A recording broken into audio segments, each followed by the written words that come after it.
can of beer, you know, and just pull the rim off and have a good time for a while.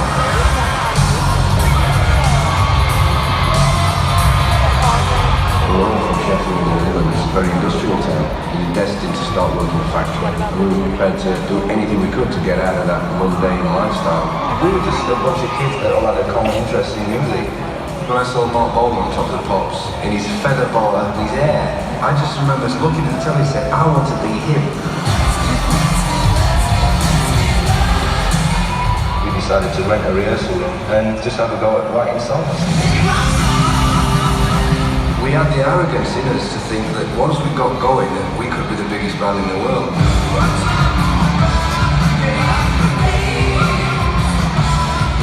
We got the Highway to Hell tour, opening for AC/DC. Rick Allen had his 16th birthday on stage at Hammersmith Odeon. I mean, it was ridiculous. Knowing that this factory life was what you were supposed to do, you won't get many more than one chance. Don't mess it up. Work your ass off.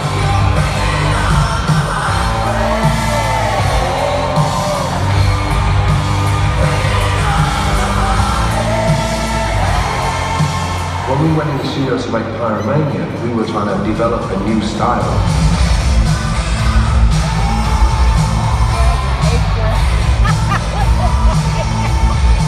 Pyromania was a classy sounding record. It just had fantastic production, great energy from the band, and our songwriting was getting better and better.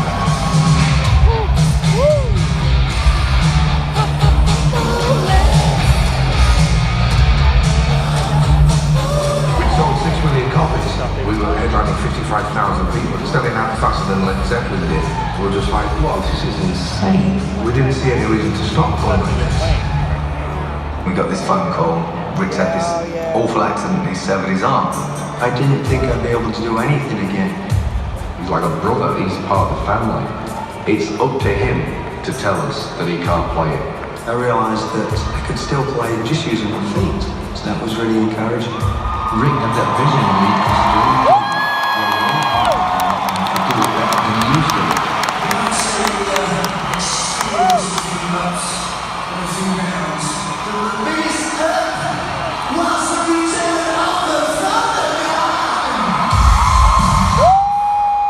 The whole band, just being a team and me being part of that team was incredible. And the confidence that it gave us, when we went back into the studio, we were a different bunch of people.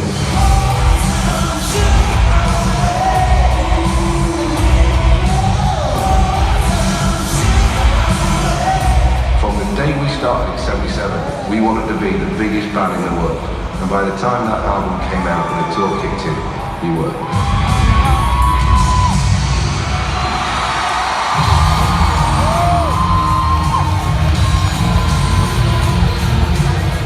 Grown up together and we've had enough setbacks for us to realise that we're really strong as a team, and that is the one thing that kept everybody together, and it still keeps everybody together now.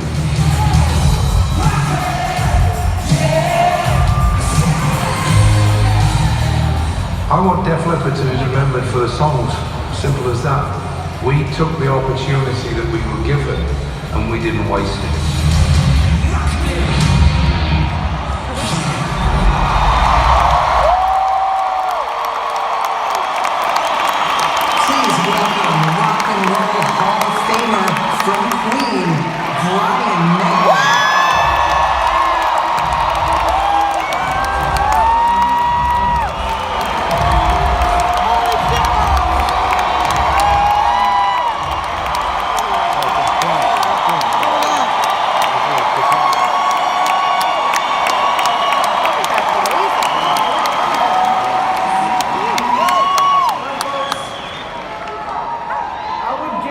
Tonight, 65 years after Bill Haley sang Rock Around the Clock, rock and roll is alive and well. Am I right?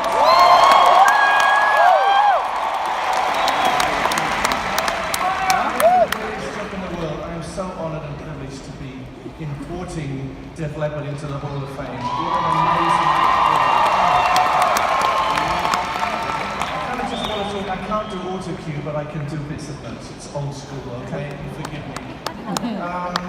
I'm going to quote first from the Joe Elliott book of philosophy, which says, you get one chance to do the good shit, don't fuck it up. So this is my guideline tonight, okay? I want to do it justice. I really want to do these boys justice. And I'm not going to tell you history, I'm just going to tell you my personal view. I want to tell you how these guys came into my life and how important they are. 1981, cast your minds back, 1981, Queen were in a studio in Munich recording an album called Hot Space. And I nipped out to see some friends of mine, Richard Blackmore's Rainbow. And we were supporting a young, precocious bunch of boys called Leppard. I got there late and I missed them.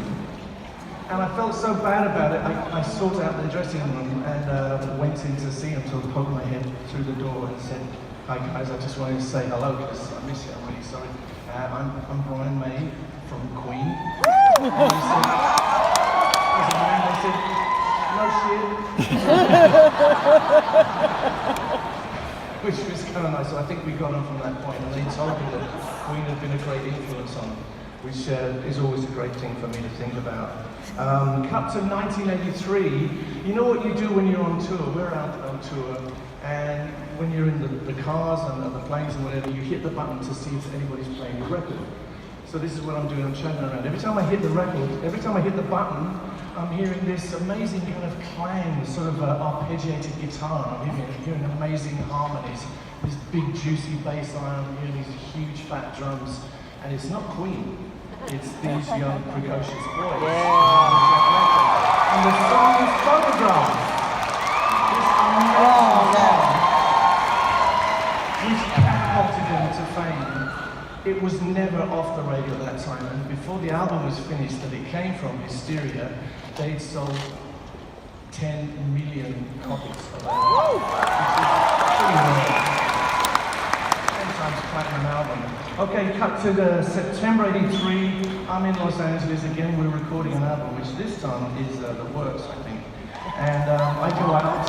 This time, Def Leppard are playing the local arena, which is the legendary LA Forum. I go down there, very inconspicuous, I sit at the back. And when these boys hit the stage, I have to tell you, I have never seen anything like it. I've seen some great shows in the Forum, but I've never seen an audience react like that. They got to their feet, they never sat down, and they screamed and shouted the whole way through the performance. Def Leppard killed that night.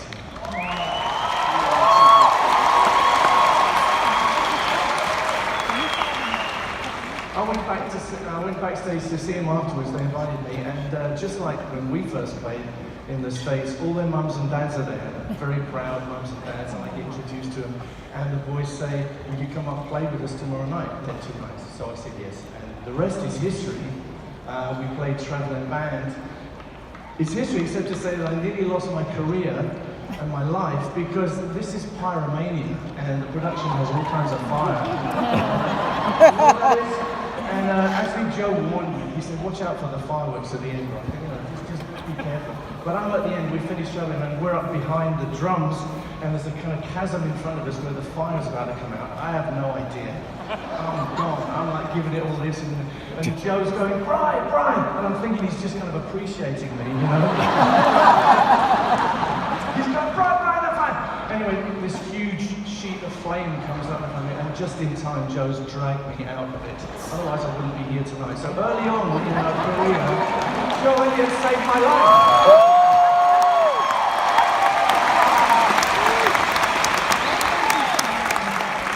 You know, the history of Def Leppard is incredibly colourful and filled with all kinds of stuff, which I can't even go into because I don't have the time. But they started August 1977 in Sheffield, England, which is not a very glamorous place, and as a lot of people have said here, there's a great urge to get out. They recorded 11 incredible albums, and they played their asses off around the world many, many times. They did it the old-fashioned way. They played and played and played, and they made great music in the studio.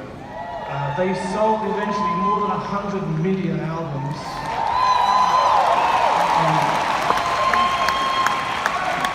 They endured good being very fashionable and being very unfashionable as well, as sometimes happens, particularly in England, where sometimes the press wasn't very kind, you know. I don't know why this happens, but they kind of got attacked, among other things, for making hit records.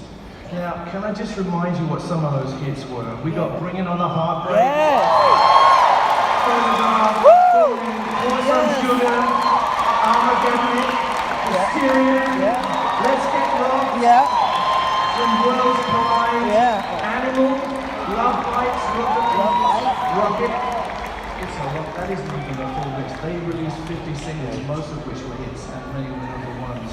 But there was this kind of feeling abroad in the press and in the media, particularly in the UK, as I say, that maybe that made them uncool. Well, let me tell you, those songs, the fact that they wrote real songs that people can sing and chant in their heads, is the reason that Def Leppard will be remembered in hearts and minds long after all of us have left the planet.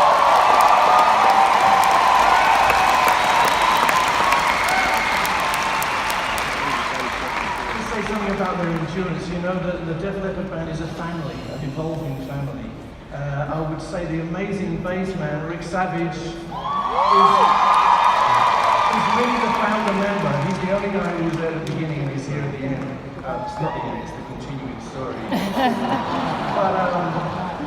But very soon Joe Elliott joined him, and Joe brought the name with him, which apparently refers to some orally challenged cat of some kind.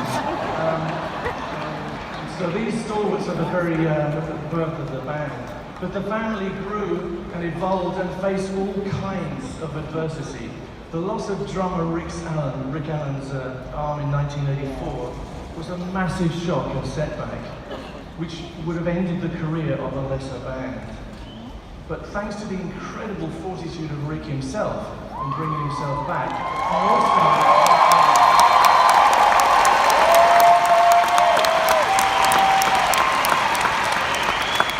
and also thanks to the incredible loyalty and cohesiveness of that family, which is Def Leppard, in supporting him when he came back, they actually grew in stature and in every way. Not only Rick, but the whole band benefited in a sense. And I was there at Donington when he first came back for that triumphant return. Similarly, the loss of the fantastic riffmeister, I would call him, Steve Clark in 1991, will always be remembered. What a great player, what a wonderful player. And I think many people thought that that could be a mortal blow to the band, and it could have been for lesser human beings. But the current guitar duo of Phil Collin and Viv Campbell is awesome. In fact, I would say Collin and Campbell are truly frightening as a guitar duo, and it's amazing. Not everybody realizes that these guys are not just crowd pleasers, they embody such an amazing technical excellence, and they have it. I regard all these guys as great friends and kind of part of my family. That's why it's so important for me to be here. I wouldn't have let anybody else do this, okay?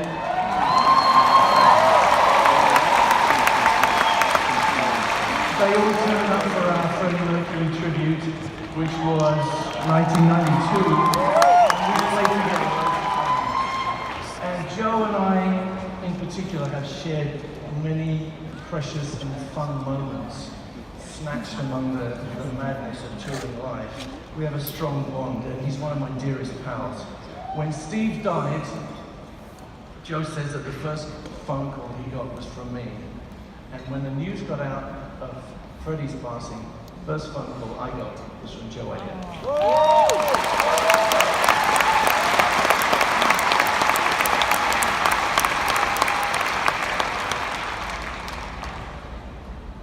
These guys are a magnificent rock group, in the classic tradition of what a rock group really is. I'm just going to quote a couple more things. Early on, Joe said, what's the success, what's the story, the secret of a successful rock group? I said, don't split up. Right.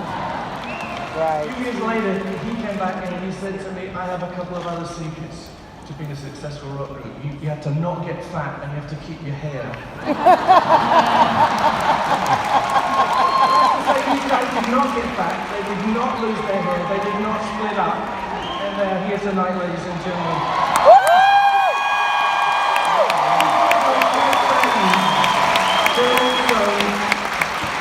They're also as honest and decent a bunch of magnificent human beings as ever came out of Yorkshire, or Britain, or the world. Ladies and gentlemen, it's my privilege to welcome.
First of all, massive love and gratitude to our very dear friend Brian May.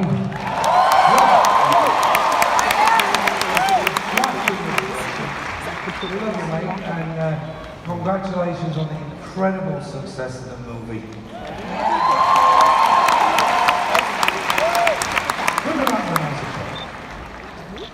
I'd also like to congratulate our fellow inductees tonight. It's been a real honor to share this stage with the likes of Roxy Music, Stevie and the Zombies.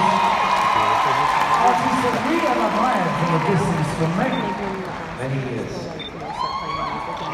Alright, so down to business. We'd like to take this opportunity to acknowledge a few people and some significant moments that have played a very important role in getting this band to where it is today. Starting off with our parents.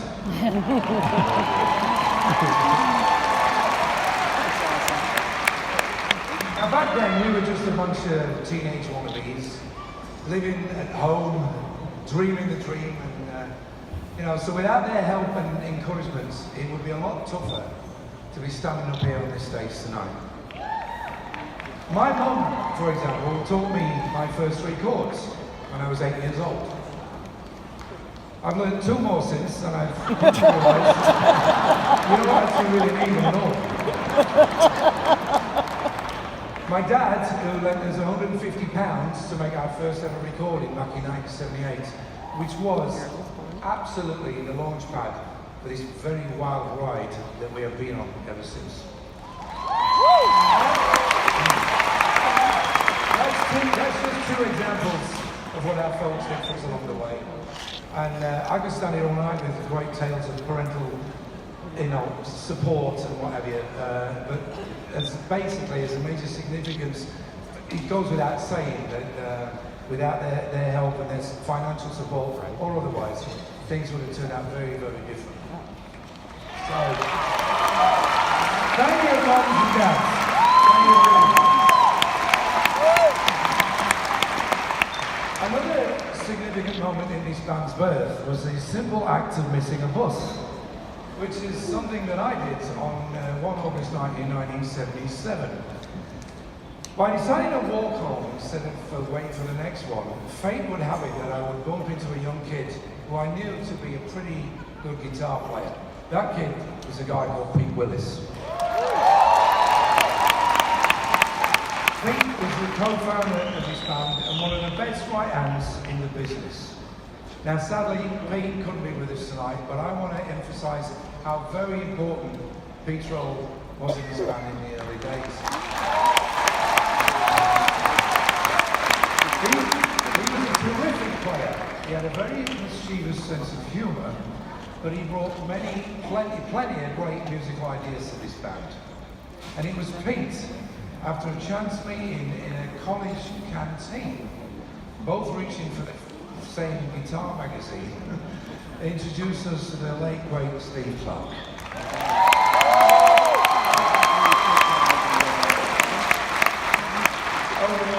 Over the following 10 years, Steve made a massive musical contribution to this band. His incredible and unique riffs helped shape some of the most important songs that we will ever write. And it really does go without saying that we love him and that we miss him every day.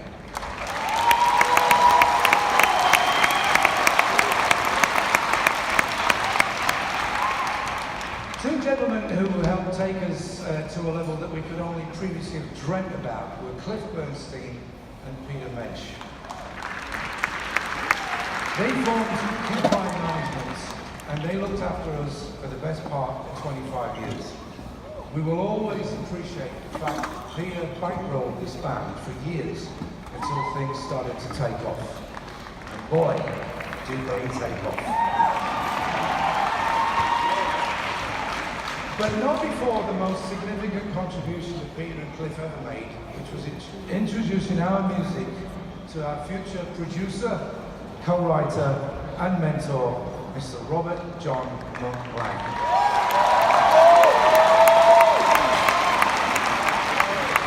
Now we first worked with Monk on an album in 1981, an album called High and Dry.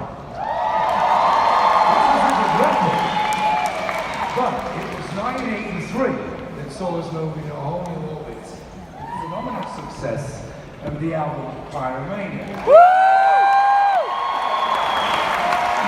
When we were properly introduced to our new boss for the first time, our wonderfully loyal fan base. Yeah. Without him, we would not be up here tonight. For that, I have absolutely no doubt whatsoever. So thank you. You have stayed on board with us for the best part of the following 36 years and supported us through some tough times along the way. But those tough times have helped us make this band what it is today. It's solid, we're appreciative of who we are and what we stand for. Those songs written over the years were always our main priority. You only just have to check out our misguided fashion sense over the years. You don't understand where I'm coming from here. And although it seemed that there was always a looming sense of tragedy around every corner, we just wouldn't let it in. But it is true. It did seem that every time that we made some musical headway, life would just knock us back down somewhat. Pyromania is a raging success.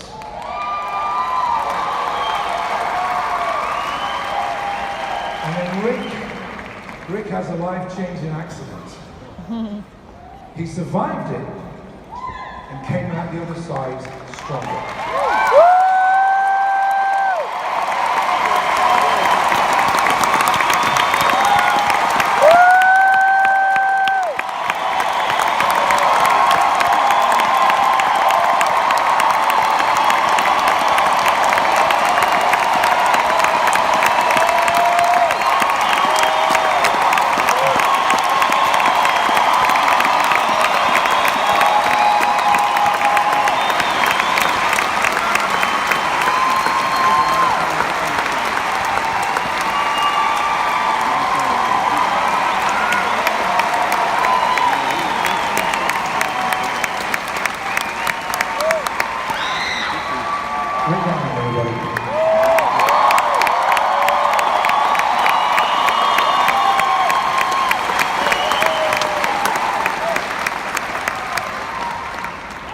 Hysteria gave us the global success that we'd always claimed.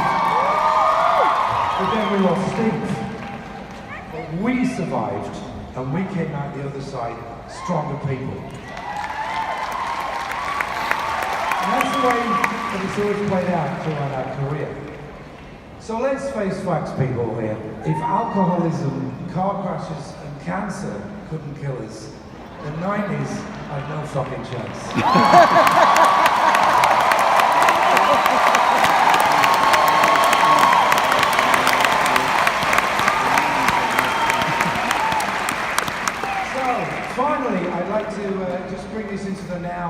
and thank some people who have been helping keep this beautiful machine on the road.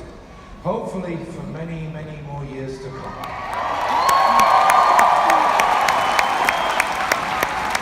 Our manager, Mike Kobayashi. Mike, he took over the reins from Howard Kaufman, who looked after us from 2005 until his passing in 2017. Howard did an incredible job breathing new life into this band at a time when he could have gone either way. And Mike continues to do so. So thank you, Mike.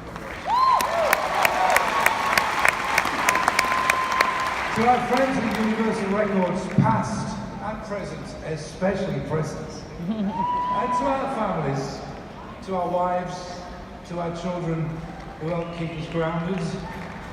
Hey, how much did that first cost? They give us a good reason to keep doing what we do. And last but absolutely not least, my fellow bandmates here.